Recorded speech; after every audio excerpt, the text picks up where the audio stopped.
Hello, welcome back. My name is Dr. Christopher Gennari, and this is Great Big History Podcast. And in today's episode, we do Japan. We start with Japan 1945 to the present, baseball, sushi, and Disneylands. So we start with the end of World War II, where Japan was in ruin. 67 plus cities were burned to the ground. This basically destroyed Japan's industrial capacity and its urban life. If you're watching the video, you can see how there's an image, a map of all the different cities that are attacked, burnt, and not attacked, but bombed and burned. What percentage of them were burned and what that city was equivalent to in size in the United States. So there's a similar video that we would have watched in class from the movie Fog of War, which talks about the 67 cities. There's actually a piece of the movie called 67 Cities, and it's about how the United States just bombed Japan during the Second World War and just obliterated the industrial capacity of the country. So what we end up with is a traumatized population and an economy reduced almost to the Stone Age. I mean, the industrial capacity of the nation was almost zero. I mean, even a year later, in 1946, the average Japanese caloric intake is 775 calories. Now, the average American is supposed to be around 2,000 and is usually well over that. So you could see Japan was near starvation right after the war. It is a complete and total defeat. Even if not everybody in Japan felt it, especially in the more rural countryside, it is with the atomic bombs as well. It is a clear and total defeat. Japan is defeated and knew it and felt it. And so what we get is the U.S. occupation of Japan, which is different than what happens in Europe and Germany. In Japan, the U.S. occupied.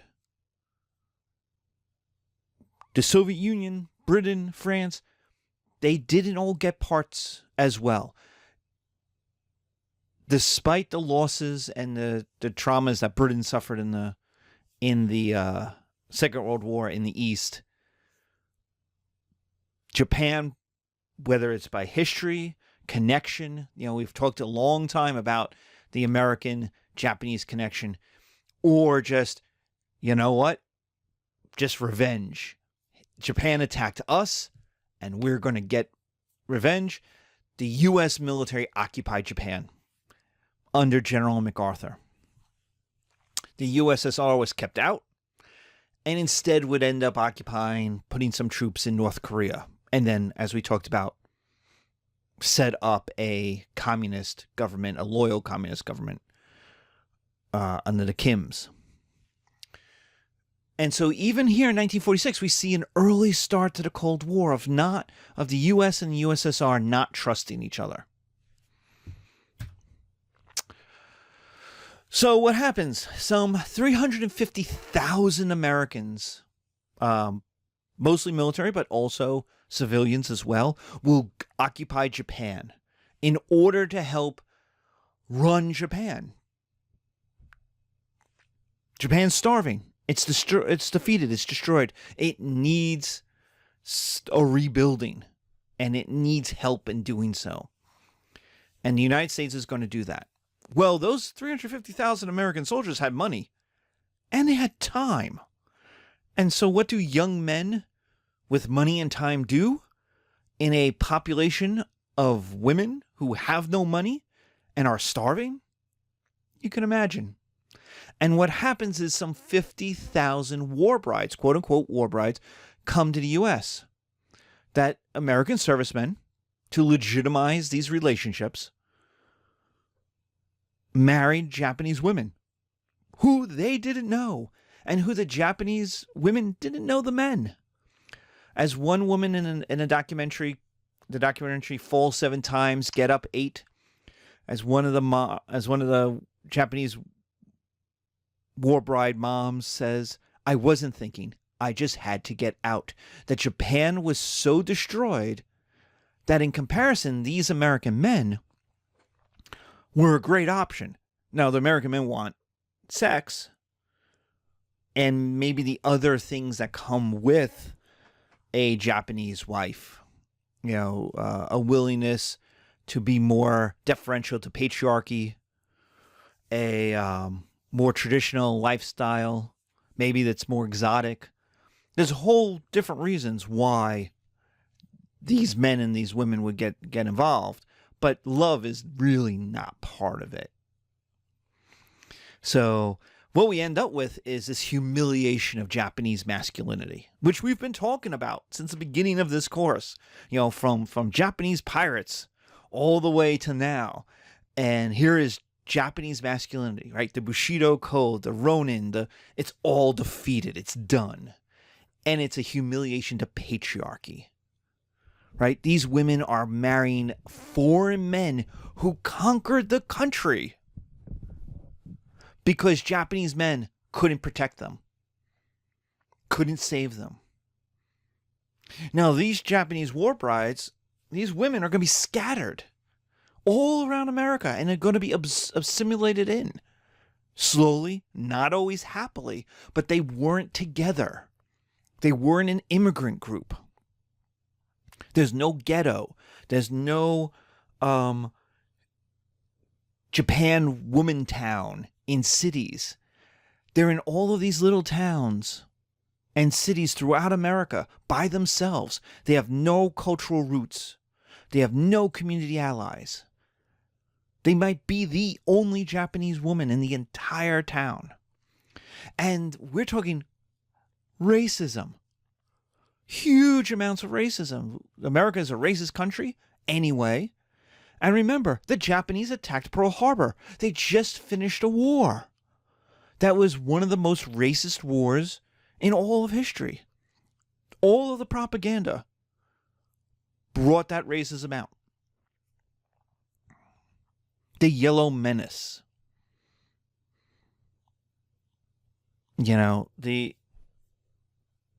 It's hard to hear as an American, but one of the fuels that burned there was revenge, but there's also racism. How dare these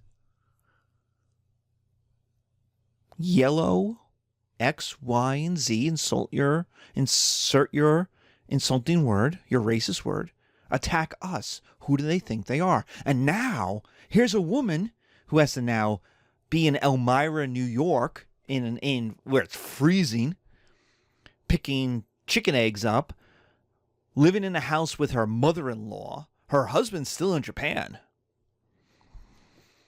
right? Because she wanted to get out.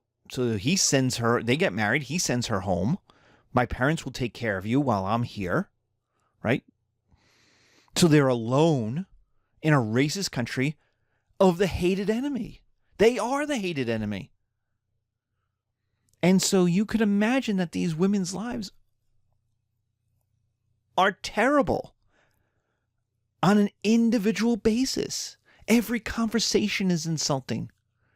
Every interaction is a threat. Every drunk is a problem. Right?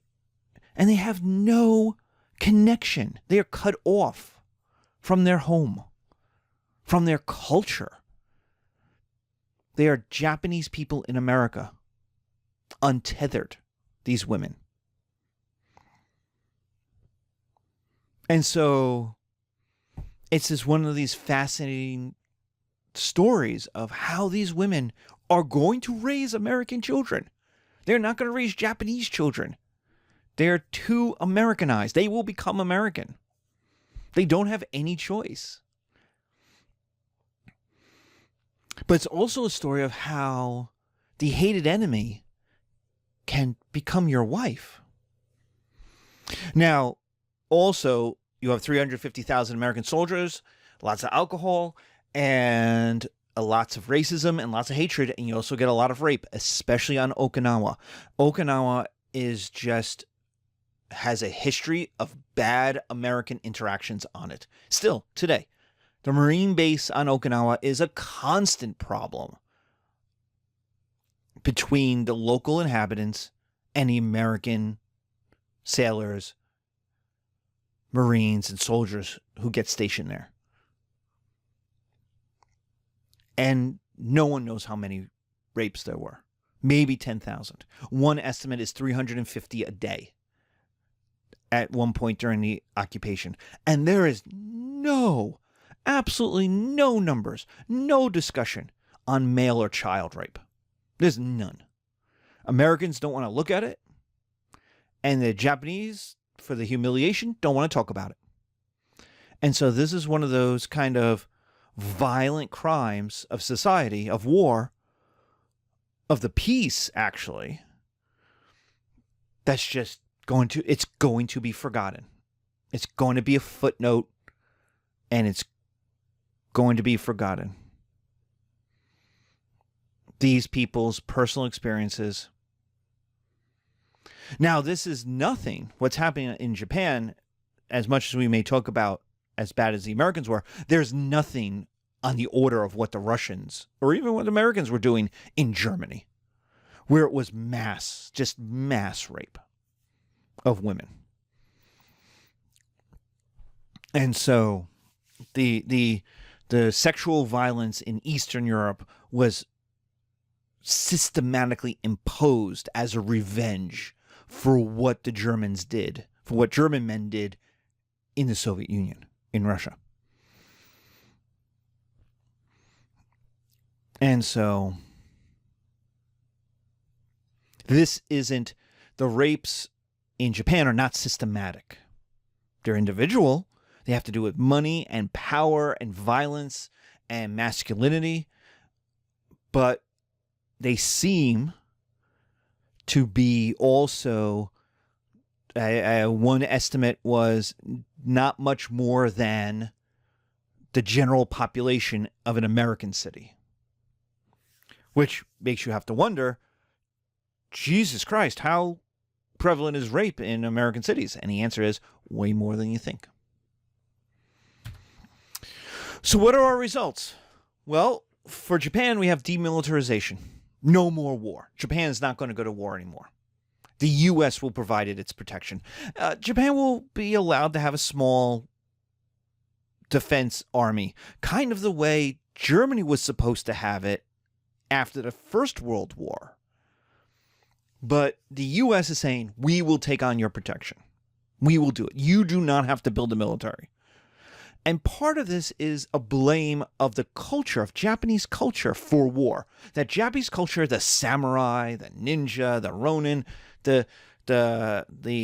was a militaristic society.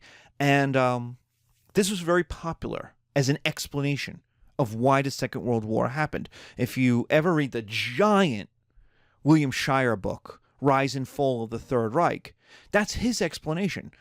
He's a journalist who was in the Second World War, who was a journalist during the Second World War, and he had access to the German archives that America took and brought to Washington, D.C. And he's one of the most famous journalists of the day. And he's trying to understand what happened. How did the Germans do this?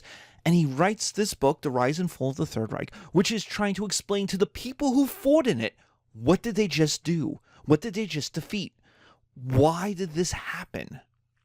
And everybody of my grandparents' generation, everybody had it. I remember that book, this squat, thick red book with the swastika flag on the cover, on everybody's bookshelf. It was a book every one of my grandparents' generation had. They all bought it. They all got it, whether it was through Time Life or Reader's Digest. They all had it. Was on every bookshelf because it was considered the way of explaining what happened. Now, that was not about Japan. It was about Europe, but it was the idea that Germany had a particularly militaristic history and a particularly militaristic culture. It liked violence. That same concept was applied to Japan. So for Japan to not have war anymore, it was going to have to, the Americans were going to have to change its culture. The Americans were going to have to make Japan not Japanese anymore. Well, that raises an interesting question. If Japan can't be Japanese anymore, quote unquote Japanese, because if you're Japanese, you'd say our culture is no more violent than American culture. American culture is completely built on violence. Every lecture I have about America it's built on violence. Everything about America is violence. I am a military historian. Everything about European history is violence. So if you're the Japanese, you can legitimately say, wait, whoa, we're no more violent than anybody else. But in 1950, this was seen as the problem. Japan's culture was seen as the problem. So now you have to change its culture. Well, how are you going to change it? What do you change it to?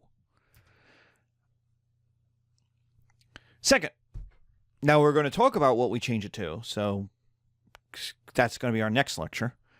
The second result is they're going to keep the emperor. Hirohito is going to stay as this example of stability and acquiescence.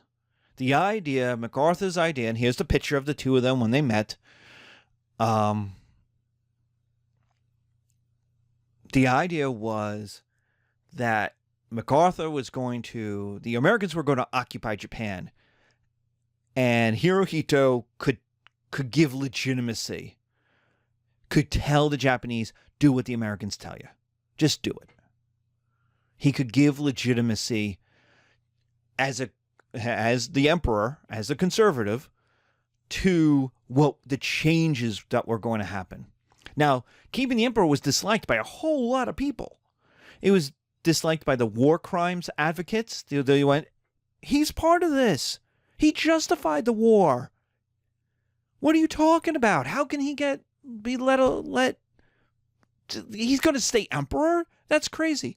And even the younger family members who were reformers also disliked this idea. They wanted to move up, but two, they were also like, we're more American. We didn't want the war, or we weren't as enthusiastic for the war as he was.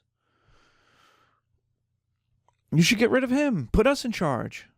Make us the emperor. So there was resistance from liberals and from the younger generation of the imperial family. Of, hey, this guy lost. This guy allowed this to happen. And he allowed the war crimes to happen. But it was seen as conservative. But there's going to be war crimes tribunals. There's going to be war crimes tribunals. There's going to be a war guilt. Japan caused the Second World War, or at least the Pacific War. And they're going to get the cooperation of Japan's occupied government to do it. So unlike the First World War, where the war guilt clause in the Versailles Treaty pissed off was a reason Hitler rose to power, the war crimes tribunals, known as the Tokyo trials, is an insistence. There are members of the Japanese government that were guilty, that caused war, and they're going to pay for it. But Hirohito will not be Hitler. The people put on trial will not blame Hirohito. Whereas in Nuremberg, it's called the Nuremberg defense. I was only following orders. Who gave you those orders? Oh, Hitler did. Hitler. That it was the Nuremberg trials were an attempt by officers, by generals, by civilian government officials of the Nazis to blame Hitler to let them off the hook. Albert Speer got away with it. Hermann Göring did not. But in Japan, those put on trial do not blame Hirohito. And there's stories and all of this kind of backroom deals that it was a way of saving. Your final service to Japan was to let Hirohito off the hook. I don't know. I only know what I read. But the idea was Hirohito is going to be emperor well into when I'm alive, when I'm a kid. Well into I don't even know when he dies. 90s? 2000? But well into my lifetime, and nobody ever talked about him. Tojo, bad guy. Hirohito, whatever. But Hitler's Hitler. Right? So Hirohito will not become Hitler in the world mind. He will not be blamed.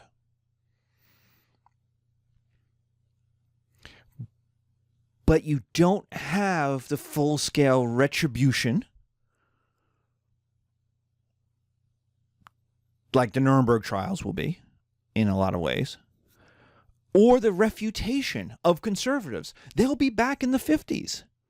The same guys who led the government in the 30s are going to be back in the 50s. This also happens in Germany. So, it happens a little later in Germany, but it happens in Germany as well. The conservatives come back because the Cold War will demand stability.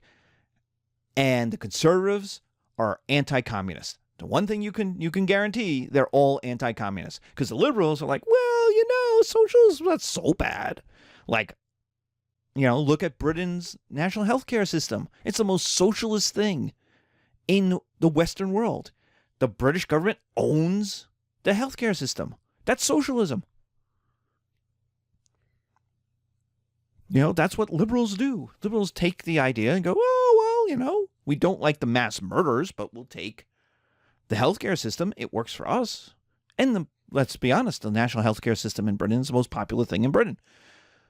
That's not going to happen in Japan. Japan is going to get back its conservatives, and you're going to get a conservative political system, much like Germany will get, that's focused on rebuilding the economy, being an ally to the United States, and not rocking boats. Not causing problems, of making money and rebuilding its society.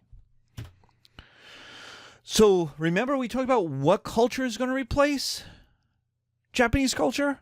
Well, an Americanization. Japan is going to become Americanized in a lot of ways. It's still very Japanese, of course. If you've ever been to Japan, you know this. But to a surprising amount, it's very American.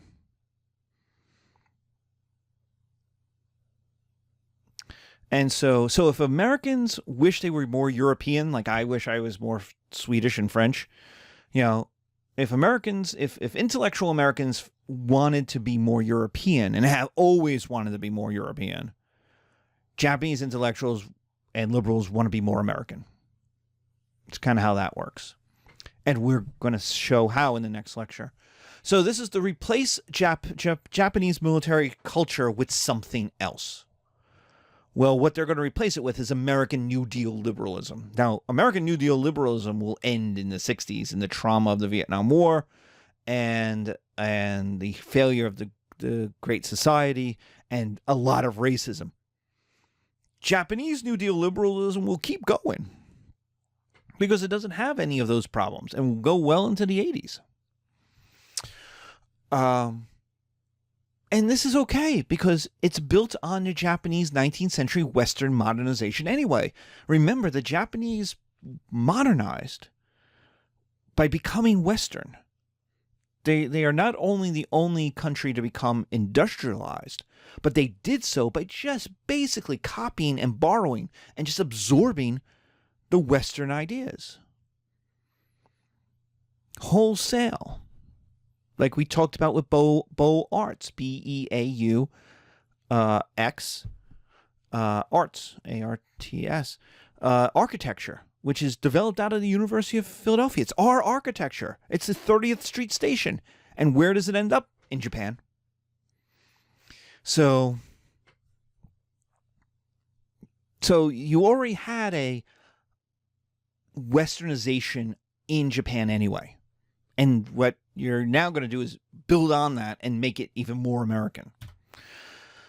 Secondary education and university education are going to become very important to rebuilding the society. It's going to become second only to the United States in attendance and degrees given. So they're basically going to borrow a lot of the American education system, which in the 1950s is the best education system in the world. It's the most democratic, the most open to everybody. It is the envy of the world. Our great universities that are envied now, leading the world now, are really built in the post-war world, the 1950s into the 1960s, especially public schools and our technical schools like Caltech and MIT. There's going to be an emphasis, like Americans have, on entrepreneurship, on ownership, on democracy, on liberalization of the politics. Now, they're not going to create a presidential system. We occupied Japan and didn't create a president. We created a parliament. We created a British system. Tells you how much we like our own system, right? But we're going to break up the great estates. There's going to be massive land reform. We're going to break up the zaibatsus, but they will return. Not in the same way, but we're going to talk about MIDI, the Ministry of Industrialization. And what we'll see is that they will emphasize largeness, because in economics, bigness is efficiency in a lot of ways. You know, it's called the scale, market scale. I'm not getting that right, but scale. And the idea is that you need big companies, you need big banks to leverage that. And so, but this is a major change, because so much of the economy was dominated at the top of the economy. And so they're going to break this all up. So if you go to Tokyo or any Japanese city, there's shops everywhere. All of these little shops. Tons and tons of little shops. Which is very different from America today of its big box stores. There's shops in small towns. Yeah, sure. But there's a Costco, there's Walmart, there's Target.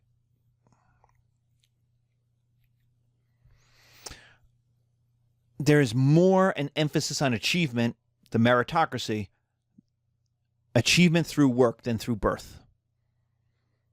This is the final break with the Japan we talked about in the 1500s, the Japan of lords, the Japan of estates, the medieval kind of European version of Japan, of the samurai. It's now going to be the American emphasis on achievement through work, not through birth. And finally, reindustrialization after the Korean War. The creation of MIDI, M-I-T-I, which is the Ministry of Industrialization and other things. But it's basically state-directed. The government is going to be involved in picking winners and losers, of moving money into certain companies to make sure that they are large enough to satisfy what the Americans need for the Cold War. So it's to make Japan the manufacturer for Asia. They won't have an army, and so they're not Germany. In Germany, in the 50s, they're going to rebuild. They're going to do the same thing. They're going to make, the Americans are going to rebuild Western German industrialization to basically dominate Europe again, to be the hub of European economics, but will rebuild a German army to help it during the Cold War. Japan will not. But Japan is going to be the manufacturer for Asia to help the United States, because the United States is 5,000 miles away across the Pacific. So all those goods, all that food, all that stuff needs to sail from America 5,000 miles before it gets to Asia. And so it's easier to industrialize Japan. Now, that kind of sells out the Philippines, right? Because that was supposed to be the Philippines' position. The Philippines was the American colony. The Philippines was the American ally. The Philippines was the Americanized place, right? The place that speaks English the most in East Asia is the Philippines. It's Christian. So if you're the Philippines, you go, wait, whoa, why do they get democracy and I get a dictator? Why do they get reindustrialization and we get... And that's a great question about how that happens. Part of it is Japan had a higher foundation. But it's a good question of why does America pick Japan to be its reindustrialized ally and not the Philippines, where they had bases? There's no, on its own, why Japan needs to be the place America will invest, and not the Philippines. So this reindustrialization will allow Japan to export its goods to America, and that will make it money. And they will emphasize high quality versus junk. Japanese goods are going to try to do high quality at the lowest price. Very different from German or Swiss or French wines, which is high quality at a high price, luxury, right? A German Leica camera is $5,000. But a Japanese Canon camera you can get for $1,500. And it's well made. It's not junk. It's not cheap. Does that make sense? It's not. In the early days, it was. Early Japanese cars are, early South Korean cars in the 90s. They're junk, right? You only buy one if you had, you really just needed a car. I mean, Honda motorcycles are kind of that way. The Harley Davidsons are these big, heavy, big-engined motorcycles, and here comes a Honda with 50 cc's. It's putt, But the idea was the Honda didn't break down. Very different from, say, the British Jaguars, where the famous joke of British Jaguars where you needed to own two Jaguars, one for you and one for your mechanic. The idea of a Toyota was you can run it into the ground, and like an old Ford Model T, you can just run it into the ground. It won't break on you. So, and that will become the model for other East Asian companies and countries. South Korea, then Taiwan, then Singapore, in the making of their goods. So I've had a couple Hyundai cars and they've reached 200,000 miles, and some parts wear out because they wear out, but I've never had a major problem with them. While the American Ford car I owned, the transmission fell out of. And I'll never own another Ford again. Because I literally watched the transmission fall out of the car. So, and that's the idea. This high quality. The attempt to emphasize efficiency. Japanese and then later East Asian efficiency. High quality at as low as a price as the high quality can take. By 1985, this works. Throughout the 60s and especially into the 80s, by 1985, Japan is the second largest economy in the world. They are as big as the United Kingdom and Germany combined. They make 25% of the world's cars. Their steel production is equal to the Americans. They dominate the electronics industry. American video games with Atari died. And a couple years later, in comes Nintendo. And Nintendo's been big ever since. And Sega.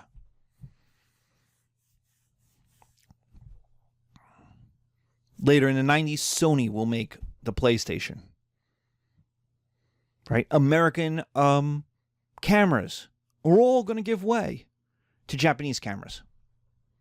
whether it's Fuji or Canon or Nikon,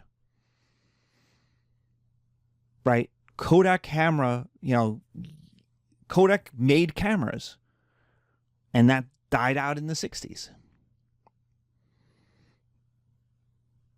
And they'll continue to make cameras. They'll make most of their money on film.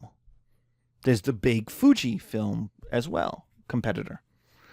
But you see, TVs were an American product. Zenith was American. Emerson was American. And now they're all Japanese. They became Japanese companies, and there are some South Korean companies, Samsung and LG. So you see this changeover. In our next episode, we're going to talk about culture and this Americanization, how this changes. We're going to talk about baseball. We're going to talk about sushi, and we're going to talk about Disneyland. So that's our 1945 to 1985, how we go from a bombed out, destroyed Japan to the second largest economy in the world. A huge success story. Such a success story. When I was a kid in the 80s, I remember the news every day telling me what the price of the yen was. They made movies about how the Japanese were going to take over American companies, were, a Japanese invasion. Oh, we won the war, but they win the peace. That type of thing, that we were shipping all of our jobs to Japan, that Japan owned more land in American cities than American companies did. All of that kind of fear mongering. And I don't know where that went. It just kind of dissipated. It just kind of stopped. Part of it is Japan stagnated since the 90s. The Japanese economy reached a size and it slowed down. It became a satiated economy in a lot of ways. It's big. It's still number 3 in the world. But it's not scaring anybody anymore in the way it scared people in the 80s. Also, part of it is Japanese companies built stuff in America.